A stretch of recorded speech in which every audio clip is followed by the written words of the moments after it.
Welcome to the Drum Shuffle, a podcast offering insights, perspectives, and conversations for drummers. I'm your host, Jamie Eads.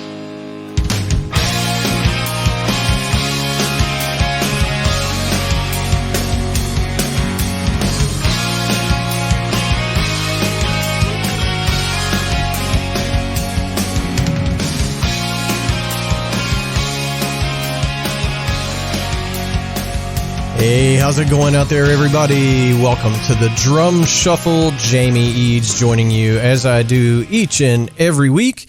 This is episode 134. I hope everybody has had a great summer. We have, of course, been off for the past 7 or 8 weeks, enjoying our summertime break from the podcast. Lots of stuff going on in the world of music. I'm going to touch on a couple of those, but we have a great episode for you today. I am going to be joined by the legendary Roger Earl from Foghat right after this message from our sponsor, Los Cabos Drumsticks. The best kept secret for drummers is finally out. Los Cabos Drumsticks may look like the sticks you grew up with, but these are not your father's drumsticks. Los Cabos Drumsticks is Canada's #1 drumstick brand, and they are coming to a retailer near you. With operations in over 28 countries worldwide, thousands of drummers have already discovered the Los Cabos difference. Using FSC certified wood from Canada and the US, Los Cabos make the finest quality drumsticks, percussion tools, and accessories on the market. The best news, Los Cabos Drumsticks offers you a ton of choice. They have 22 individual drumstick models and 14 percussion tools, many of which are available in 3 different wood types: maple, white hickory, and red hickory. Red hickory comes from the center or heart of the hickory tree and has been independently proven to be both stronger and more elastic than white hickory without adding a lot of weight.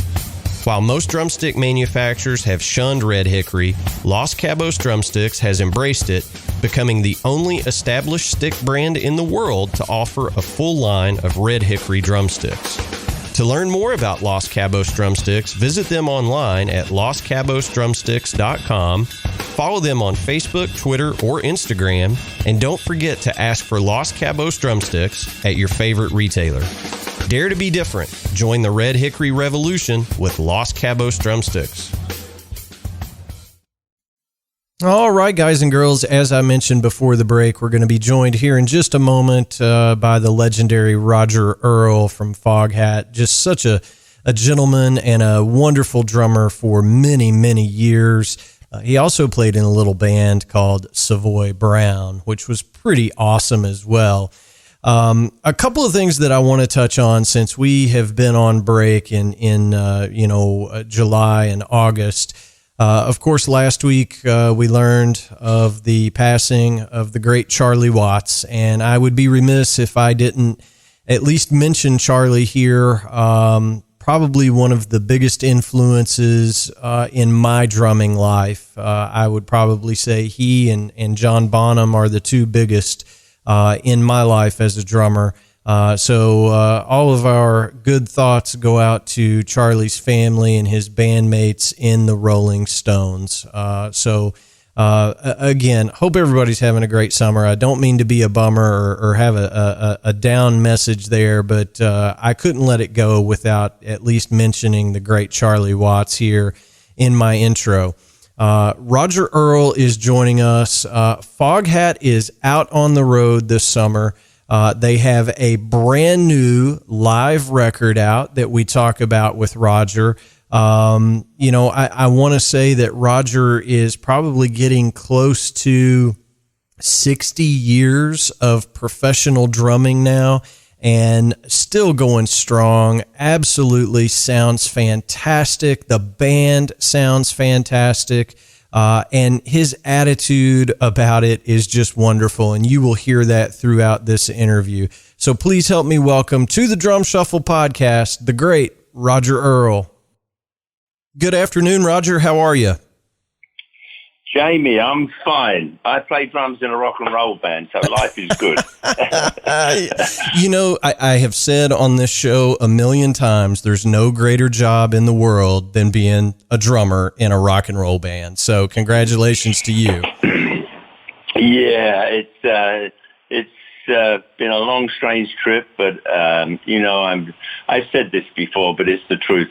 I am just one of those fortunate people in this world who gets to earn a decent living at something I love doing. And I play in a great band. I've always played with great players, great musicians, and I think that always helps raise your game, because as a drummer,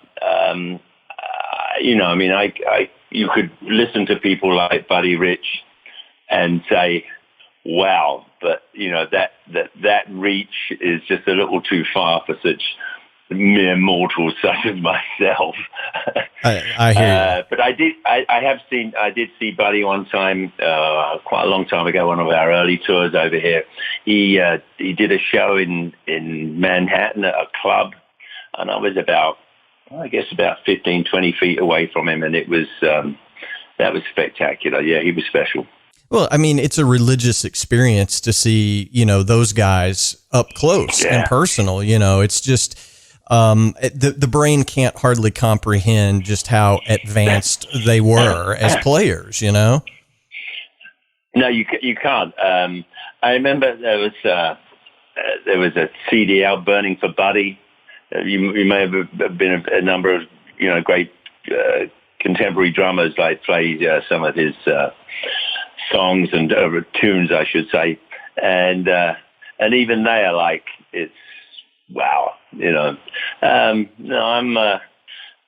I grew up listening to early rock and roll, Little Richard's stuff.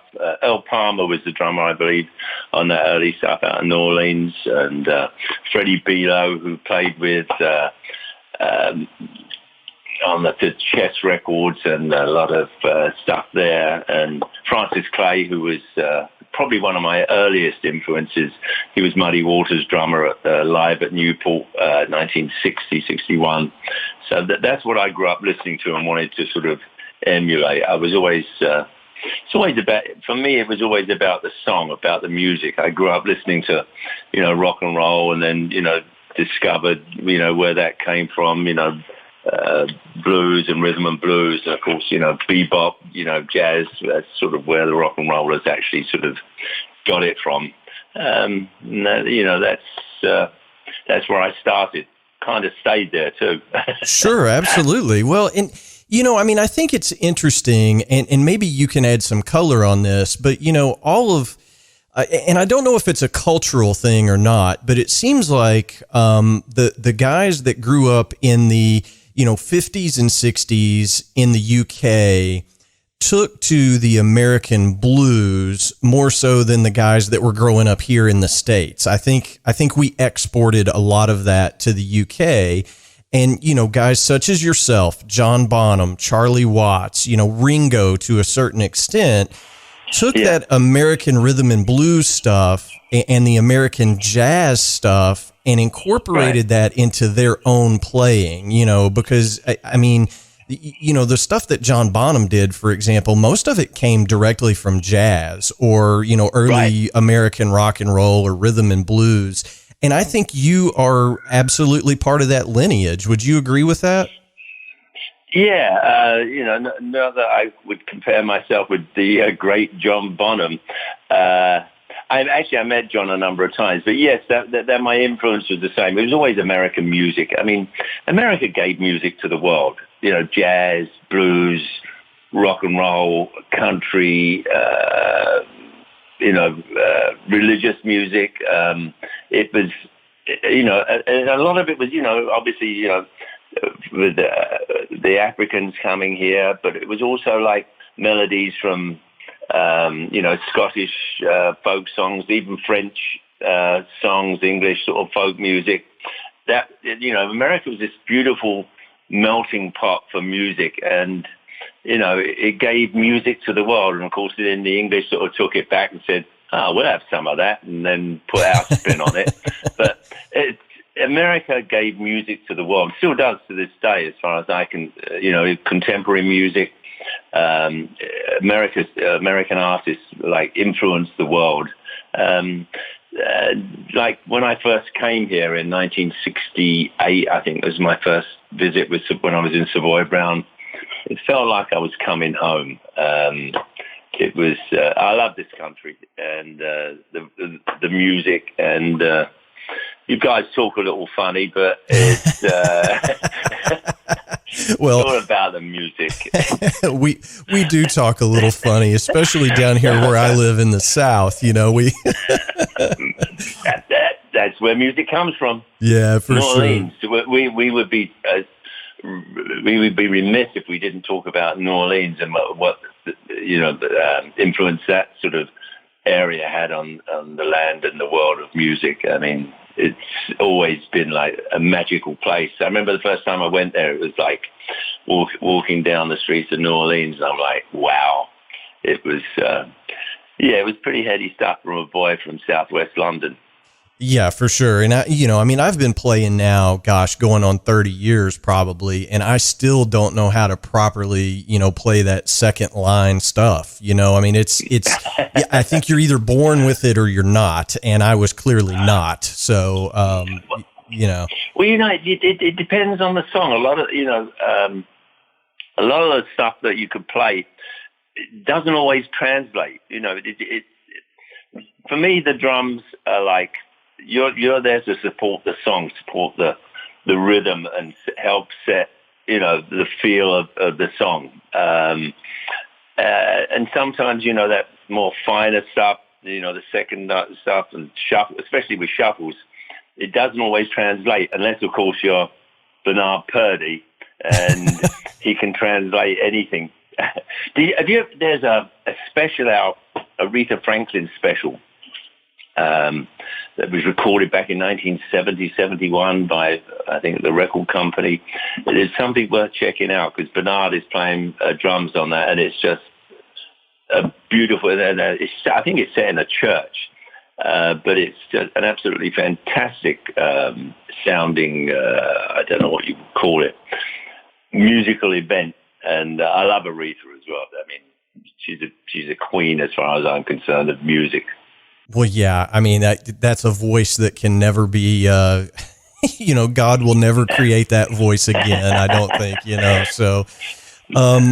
so, what I find interesting about your career, of course, everybody knows you from Foghat, and that was, has been the vehicle for the majority of your success, but you mentioned the great Savoy Brown earlier, and, you guys put out, I want to say like 5 or 6 records in literally a 2-year period, like 68, 69. You put out just a whole bunch of music, lots of recordings in a very short period of time before you guys went off to, form Foghat.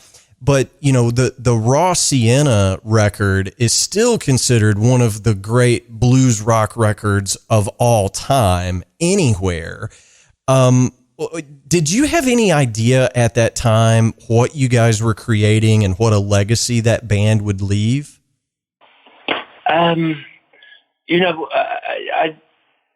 of the things about what was really cool for me, because it was the first, professional band I was in. I've been playing drums in a band since I was 17. I've been playing since I took lessons when I was 12, I started. But when I joined Savoy Brown, I was pretty much given a free hand. Nobody told me what to do or what not to do. And Chris Jordan, the lead singer for the first 3 or 4 albums I did with Savoy, was an incredible singer, especially, English singer. He had this fantastic sort of blues R&B voice and was a really talented multi-instrumentalist. He could play guitar, piano. And it was his influence, I think, and his songwriting that really made that early stuff with Savoy Brown. I mean, Kim, of course, was a great guitar player, and the other players in the band were good. But it was Chris Jordan's influence on the songs and the way he wrote. Savoy Brown didn't copy or emulate other, American blues artists. We were influenced by it, obviously, but we didn't copy note for note the tunes. Chris gave the band a real identity, as did Lonesome Dave as well. Dave was, when he took over singing after Chris left, he did the same thing. It was like they took their influence of American blues and R&B music, but they lent their lyrics and their approach to it, which I think made Savoy Brown and those early records so special, and why the band actually sort of did so well, because we weren't copying anybody. We took the influences of American music, but we put our own stamp on it. And I always had a free hand.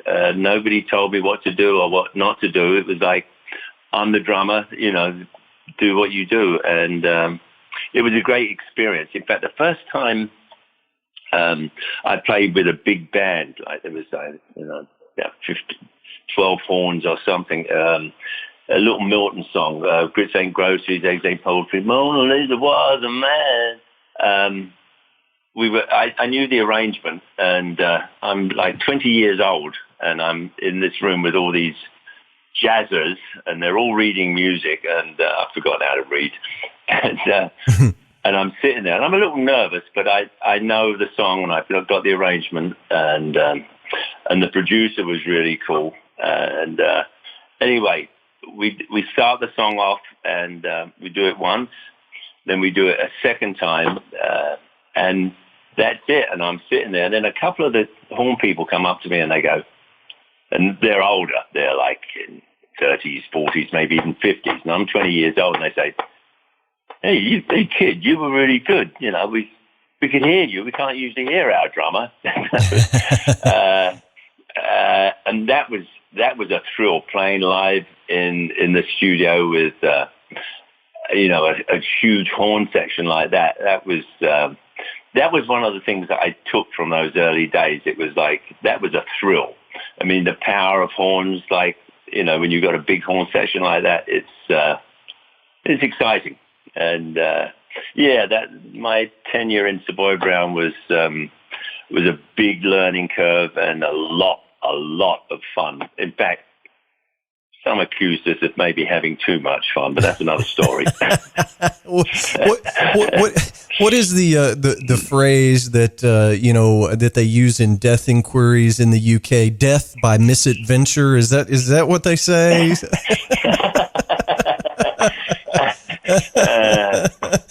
I've been fortunate. I missed out on most of that stuff. I think I've been very fortunate in my career. With who I played with. I always played with great musicians. Even the very first band I was in was the friends from school, and they've been playing since they were like 9, 10 years old. So when I joined the band when I was 16 or 17. They were already way ahead of me. I had a lot of catching up to do. But, musicians, I think, certainly musicians that are successful, I think we're probably a pretty selfish bunch, because that's all you think about. But anyway, I guess I'm talking from my own point of view. Like, it's the music comes first, playing comes first, practicing comes first. That overrides, everything. Life, health, earning, living. I mean, because musicians, we're typical, we'll play. How much we get paid? You don't get paid anything. Okay, I'll be there. It's like, we're fools for the music. We can't help ourselves. And I have lots of friends, that are players that don't earn a living doing it. But they're the same. They're just dedicated. They love what they do. I'm just one of those fortunate few who got to sort of earn a living doing it and make it. But it's also, I think, because, everything else takes a second place to music. Musicians, we just can't help ourselves. And drummers, they're the worst. I agree completely. You know what I find interesting, and I think you could probably provide a very unique perspective on this, but the music industry has changed so much just over your career. I mean, you've been at this for quite some time now, but, you hear the stories, and I'm sure Foghat is no different. You and Lonesome Dave go out to form Foghat in, 1970, and, you had some success, but I think 75 was the year that, the record came out that kind of changed everything. But I'm sure those early records, you guys probably weren't seeing a lot of money from those. And nowadays, it's even harder to make money from recording. Am I wrong in saying that? No, you're right. I get checks and they write out, where it's all come from. I didn't know you could chop up a penny that many times. Exactly. And, it's like fractions of a penny. Foghat has been pretty fortunate in that, from a commercial point of view, because Slow Ride, Fall for the City, other songs, I've been in films, film scores, a whole bunch of game shows, car game shows, and even if it wasn't our version of the song, the song itself resonated, like Slow Ride or Fall for the City or Driving Wheel or Home in My Hand, or there was a bunch of songs. So we were fortunate in that. I remember when Guitar Hero first came out, and and it was all new, and I heard about it afterwards, that the song, it wasn't our performance. They used studio musicians, and a few other bands that were on the Guitar Hero were upset because they weren't asked for whatever reason to do it. You can't get that kind of publicity.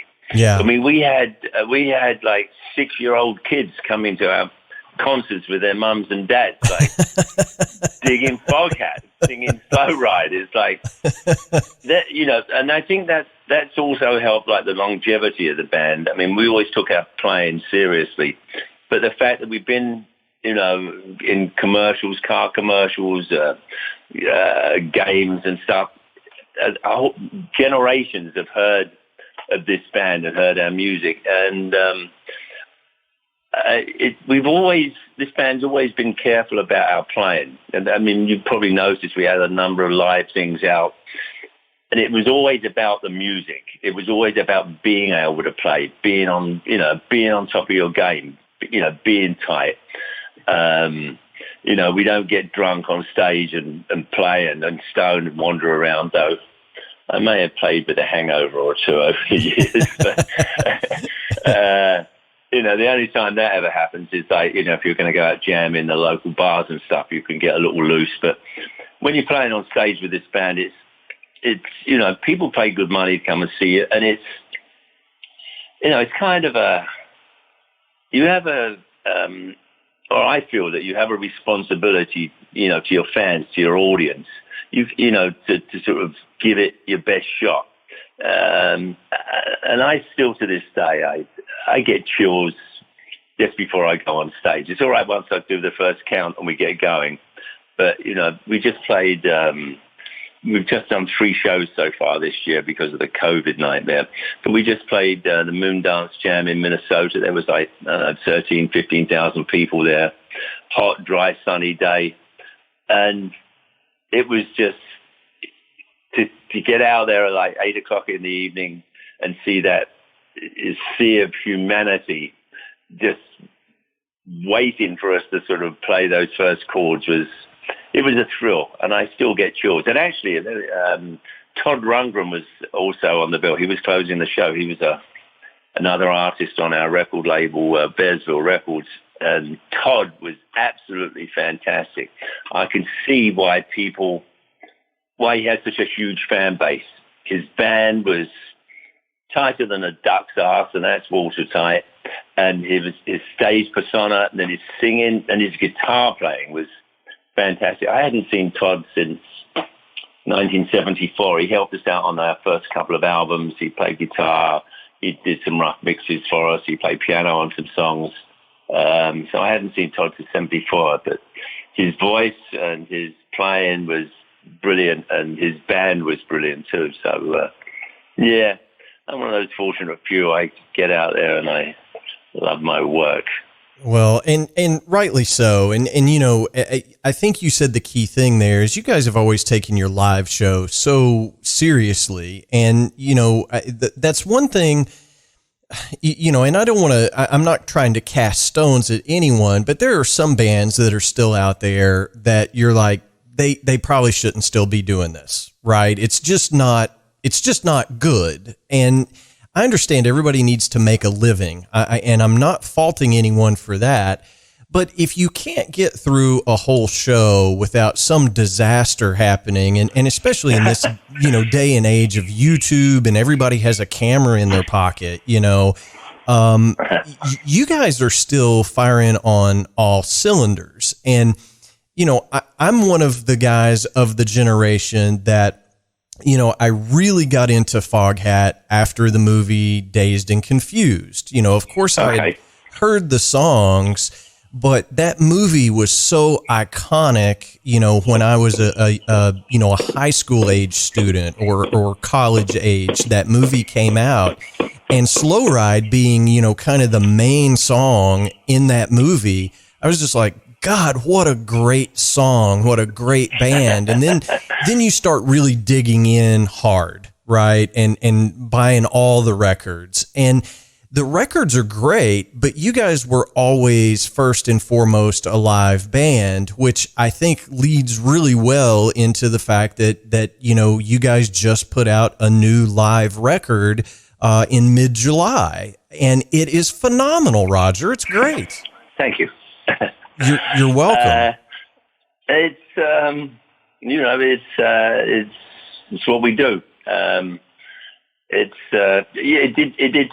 turned out really well.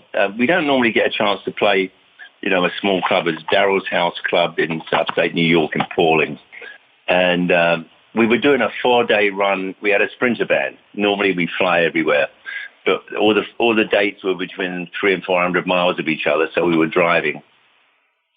And in fact, the day we did the show in Daryl's House Club, it was like a 7-hour drive. We got there and we set up, but the club was fantastic. The people who run it, they have a fantastic board there to record. They had a 5-camera high-def shoot. It's like this, and it's all a wooden stage, wooden room. So, which drums sound good in wooden rooms. Mm-hmm. And they were just really professional, and it worked. After the show, we went in and had a listen to you know, the roughs, and everybody said, "Wow." There was some. How can I put it? There was some youthful enthusiasm on most of the songs. It worked. Brian Bassett, our lead and slide guitar player, is our chief engineer. He's produced and mixed our last 4 studio albums and any live stuff we do. He's a brilliant engineer as well. And he mixed the album. A good friend of ours out here on Long Island, where I live, edited the video for the DVD. And everything, it's sort of like having 4 maniacs in your living room. And because any previous DVDs we'd had were all taken from live shows, this is like up close and personal. And I think it really worked. It sounded good. It looked good. And it was a real personal statement. I'm really pleased with the way it turned out, and all the fans that I've seen that have reviewed it seem to concur. They're all happy with it. One review said, "Why couldn't we have included more songs from our 20-something albums?" Well, I don't know, that'd be 300 songs. we played for an hour and 40 minutes anyway, so it was there's only so much time. That's right. Yeah. I don't know of anybody that wants to sit down and listen to a 17-hour live record. I mean, Yeah, right. No, not me either. So, but I mean, it really is a great record. It's called 8 Days on the Road. And I would imagine you kind of keyed me in there. You said, yeah, we normally fly everywhere, but we were in a Sprinter van for that run of shows. So it probably felt like in 4 days, 8 days on the road, right? I mean, yeah, actually more like 80,000 days on the road. Right. But, the thing is, when you're a musician, it's careful what you wish for. Yes, indeed. It's so hard for me to try to explain, and I try to do it on this show, but I typically let my guests, relay their stories. But for somebody that's a non-musician, and we do have some non-musicians that listen to the show, it's impossible to explain what it's like being trapped in a van with 4 or 5 other human beings, traveling around to get to have fun for about an hour and a half every day. And then you've got the other 22 and a half hours that you have to put up with somebody else's bullshit. It's just, it's hard to put that into words. Yeah. You know what? We've, with this band, generally speaking, we get the current band. Brian's been with us 24 years. Charlie Hune, our lead singer and lead guitar player, has been with us 21 years. Rodney O'Quinn just joined us 4 years ago after we lost our original bass player, Craig McGregor, to cancer. So it's not like it's a new band. We've been playing for like over 20 years together. We get on really well. We can hang out, and every single one of them take their work seriously. And we've been known to have more than our fair share of fun out there. But it's you're sitting in the van, you either take a nap, you've got your headphones on, you're listening to music. I usually sit up in the front of the van when we do that, and I drive the driver crazy because I'm playing away on my pad and making holes in the dashboard. But it's hurry up and wait, but it's always worth it. You get there, and even if you're tired, and you've been sitting for like 6 or 7 or 8 hours, as soon as you get there, everything changes. You get into like live mode. You have a cup of coffee, wake the fuck up, and start playing. It's music is magic. And I know how fortunate I am to be involved in this. I love what I do. Well, and we're glad. We're all glad that you're still out there doing it. And I mean, I think. I feel like I'm safe in saying you could have hung it up a long time ago and been just fine. You don't have to do this, but you have to do this. Does that make sense? Yeah, it does. I do have to do it. Well, actually, I love to fish, but I don't think I'm that good enough a fisherman that I could earn a living at it. Not that I want to. Right on. No, I enjoy it too much, and I think if ever, well, actually having this year and a half off because of the COVID nightmare, it was actually okay for me. I really enjoyed it. I'm at home. I live on Long Island with my wife, and I got to go eat the vegetables in the garden this year. Yeah, mowed the lawn, worked on the house. I got my pads upstairs in the spare bedroom, and I have a shed outside where my drums are set up. But after about 3 or 4 months, I'd sit down and practice for like a couple of hours each day. But after 3 or 4 months, I'm going, I don't know when I'm going to play again. And when we actually started, it looked like it was okay to go out and play. To be honest with you, I was more concerned about other people. I was safe. I got my shots. My children couldn't see me because, they would go be at the other end of the garden on occasion and wave to me. But other people, this disease out there was killing people. And I was more concerned about our fans turning up. And I didn't want to have any kind of responsibility for people getting ill. So we waited until it looked like it was going to be safe to go out there. And I don't know if it is, but, we all got vaxxed in the band and our crew.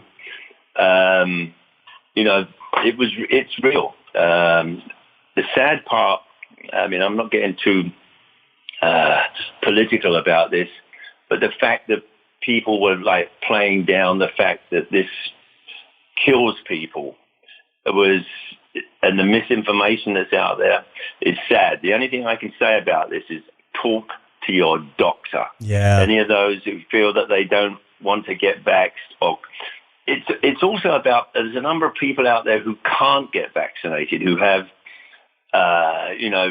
diseases or cancer or who are in trouble one way or another, and they can't get vaccinated. It's those people that you're protecting. It's those people that you care about. This is not a political statement. It's about being safe and saving other people. Talk to your doctors. That the doctor will give you advice as to whether it's okay or not. Yes. And I guess I should leave it at that before I start rambling on. Well, I agree completely. And, my motivations are much more selfish than that even. It's, until a certain percentage of folks do Right. what they need to do, I can't go out and make a living, Right. And, I'm certainly not touring the world in a successful band like Foghat, but I am a working musician. And, thankfully, I've always had a day job, and I can feed my family. But when you take away, $10,000, $12,000, $15,000 a year of income, that I feel that, you know what I mean? So until, and I don't want to be part of the problem and putting, 800 Right. people in a bar together that when it's unsafe. I don't want that responsibility. So until you're right. Yeah, you're right. Also, when this happened, we normally we'll start booking our flights a minimum of a month in advance. So when the COVID nightmare, our last show was we played in Las Vegas at the Golden Nugget. That when COVID hit, and it was just starting to get rampant out on the West Coast. And we had about $30,000 or $40,000 in airfares that we paid, and the airlines wouldn't give it back to us. Now you're out of work for a year and a half. We have responsibilities to our crew, and it was a little tough for a while. We could have done with that money back to help support people, but we actually got through okay. Everybody in the band is safe. Nobody got ill. We lost some friends and family, passed from COVID, but everybody in the Foghat immediate family is okay. We actually we have some newborns now. I have a new niece who's 4 months old. I have another nephew who's due in the next week or two. I have a niece and nephew, a great niece and nephew in England that I haven't seen. They're 2.5. wow. So, life goes on. So I have things to look forward to, and I have new faces that I've got to entertain. Absolutely. Well, and that's the next generation, right? Yeah, right. My longtime band, we talk about it all the time. Our kids are getting up into their teens now, and we keep saying, that's the next generation that's going to take the band on, and keep that name alive. And I don't know how bands actually function these days. I remember growing up in London and even over here in the States when we moved here in 1973, But growing up in London, like in the 60s, we could rent rooms as kids. When I was 17 years old, the first band I was in, we'd rent a room above a pub or a union hall or something and put the band on. Whereas now it's like, I don't know how young musicians actually manage to actually play somewhere and do something.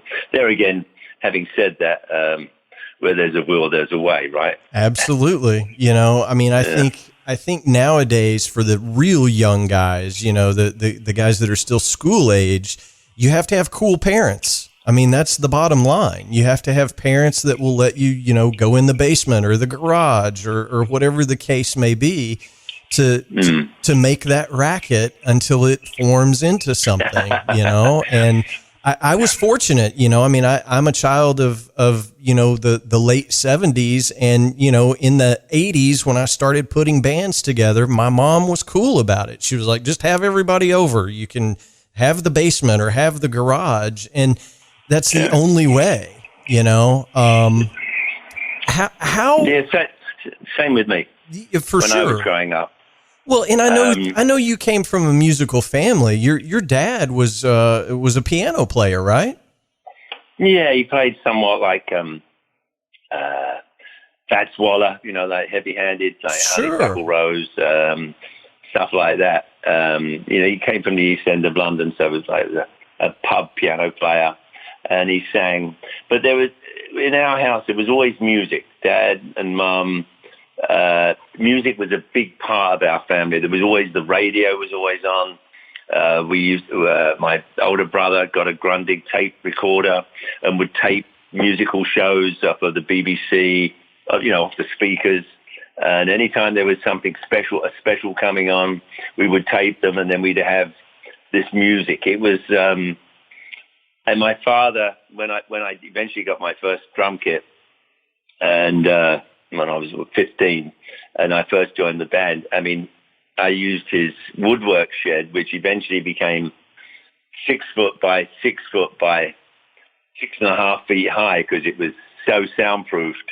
Because, you know, we had a semi-detached house. Sure. And there's 4 of us in this room. Like, it was pretty strange stuff. But yeah, my parents were very supportive. You know, I had to pay for my drums and everything. I worked after school, but Dad signed on the dotted line. He said, you know, you got to make the payment, son. But yeah, I had really cool parents. My mum and dad were, you know, beautiful people, and I was real fortunate in that way.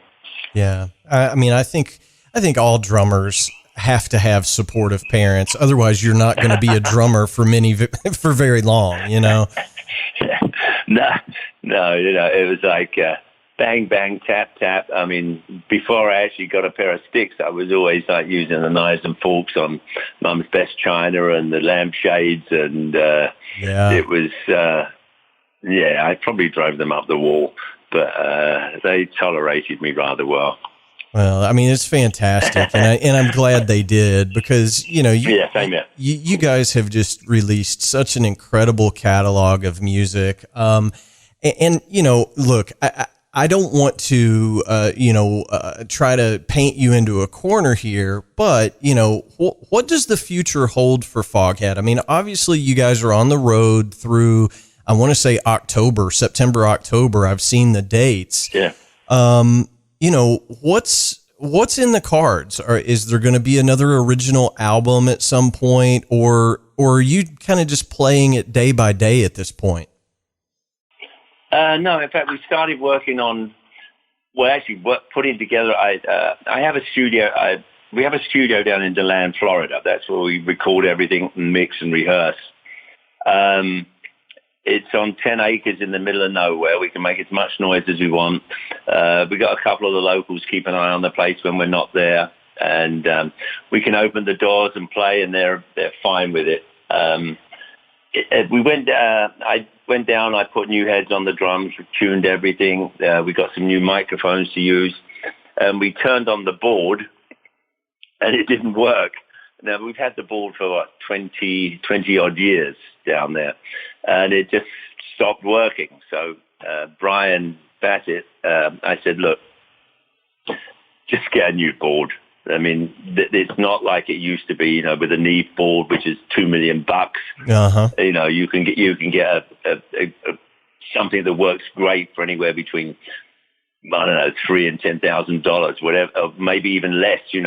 People do it with their computer. It's so making music or being able to make music. That side of it has got a lot more reasonable, except maybe the cost of microphones. That can be expensive, getting really good mics. And more importantly, probably having somebody who has the ability to do that and has the ears. So that's where we're fortunate with having Brian. But anyway, yeah, we ordered a new board. We'll probably start making the new record. We'll come off the road, and in between that, we'll have a couple of days. We'll go down to Florida. We've got about 7 or 8 songs that we've talked about doing. Some of them are originals, some of them non-originals that we've got arrangements for. We do that usually. That gets the juices flowing. We play some other people's songs just to get everything going and, get the sounds right and take it from there. We'll also have some guests. Scott Holt will probably sing on some stuff and play guitar. He was the second guitar player with Buddy Guy. Kim Simmons from Savoy Brown. We did a show with him the other day just outside Chicago, and he said that he has a song that he thinks will work with Foghat, so he'll come and we'll have a connection there. Kim and I have stayed friends over the years, so yeah, I'm looking forward to it. Yeah, we're gonna. How's it go? I'm gonna roll till I'm old and rock till I drop. To quote the great Lonesome Dave, that's fantastic. That's right. Oh, I love it. Well, I'm looking forward to it, and I'm going to encourage all of our listeners. Go pick up the new live record. It came out on July 16th, 8 days from the road. It's a great live record. I mean, it truly is. It sounds phenomenal. Your playing is wonderful, Roger. So I'm going to encourage everybody to pick it up and check it out. One of the traditions here on the Drum Shuffle podcast is we always ask our guests as we get ready to wrap up, we ask our guests for a good piece of advice. And I know you're full of good advice for other drummers. So I don't know about that. What's something that you would tell everybody? This is something you should do to be successful in this industry. Being in the right place at the right time. Never give up on your passion for playing. The hardest part really is to I think is to find a band. To function as a band. As individual musicians, I guess, you can go out and play with different bands. The hardest part is to actually be in a band and keep a band functioning and together. But I think, don't lose your passion for music, because that's what drives you. That's what enables you to do what you do. That's what enables people to enjoy and sit out there and dig what you're doing. It's about passion, and you can when you go to see bands, you can tell if somebody, whether it's a guitar player or the drummer or the singer, if they're passionate about what they do. It comes across. Mm-hmm. And be passionate about what you do and care about what you do. That's what's going to get you through. That's going to get you through to the other side. And I think that's what's going to make it worthwhile for you as a musician, because you're not going to get rich, playing out, but you do it because you love to play. You play because you love what you do. If you keep your passion, life will be good to you. Yeah, that's good advice. And listen, I really appreciate you taking time to come on the show and talk with us. We got to do it again. So keep us posted on everything. When Foghat has a new record, let me know. We will gladly have you back anytime your schedule will allow. Okay, Jamie, it was a pleasure talking to you, and thank you. And hey, keep on rocking. Absolutely. You too. Thanks, Roger. Bye-bye. See ya. All right, guys and girls, that's going to wrap up episode 134 of the Drum Shuffle podcast. Thanks sincerely to each and every one of you for tuning in. We simply cannot do this show without each and every one of you guys tuning in and listening, downloading, streaming the podcast each and every week. A million thanks to Roger Earl for taking time out of his busy schedule to come on and talk to us. What a great guy, huh? I mean, still going strong after all these years, and his attitude is just amazing to me, and we thank him for his time. Hey, if you want to help out the Drum Shuffle podcast, the biggest thing that you can do for us is share a link with a friend. As we continue to grow the podcast, we have more and more listeners every week, and for that, I'm truly grateful and thankful to each and every one of you for sharing a link with a friend. It helps us more than you'll ever know, and it costs you absolutely nothing, and we do appreciate your efforts there. We answer every single email that we get here at the Drum Shuffle Podcast. That email address is thedrumshufflepodcast@gmail.com.